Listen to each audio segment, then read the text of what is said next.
అయ్యయ్యో! ఏంటి ఇంత చిన్న పిల్లోడితో పనులన్నీ చేపిస్తున్నారా అనుకోకండి. మా ఇంట్లో 2 రోబో వాక్యూమ్ క్లీనర్లున్నాయి.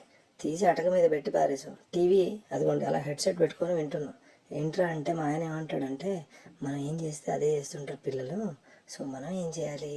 వాళ్ళ ముందు పని చేస్తేనే వాళ్ళు పని చేస్తారు. ఎందుకంటే ఆయన చూసిన పేరెంట్స్ చాలామంది ఆయనకి కంప్లైంట్ ఇచ్చారు. మా అబ్బాయి ఏం చేయడండి, మా అమ్మాయి బాగానే చేస్తుంది కానీ అంటారు. అంటే ఇక్కడ ఏమవుతుందంటే అమ్మాయి కదా నువ్వు అన్నీ నేర్చుకోవాలని చెప్తారు, అబ్బాయి కదా నువ్వేం చేయకపోయినా నడుస్తుంది అన్నట్టుగా వాళ్ళు గారాబం చేసి పెంచుతారు అనమాట. దానివల్ల ఏమంటే పిల్లలు ఏ పనిగా వాళ్ళు మైండ్ సెట్ క్రియేట్ చేసేసుకొని పెద్ద అయిన తర్వాత అన్ని పనులు మనతోనే చేయించుకుంటారని చెప్పి ఆయనతోనే ఊడ్చి ఎత్తిస్తాడు కూడా మొత్తం. ఆయన ఎంజాయ్ చేస్తాడు అదంతా. ఇంకోటి చూడండి, ఇలాంటి కామెడీ కామిక్స్ అన్నీ చదివించి కామెడీగా అన్నీ చేస్తూ ఉంటాడు. బాగా చాలా సరదాగా అనిపిస్తుంది.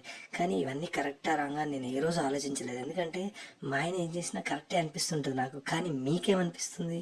ఆయన చేసేది కరెక్టేనా కాదా? ఒకసారి కామెంట్ రూపంలో తెలిపితే చాలా సంతోషిస్తానండి.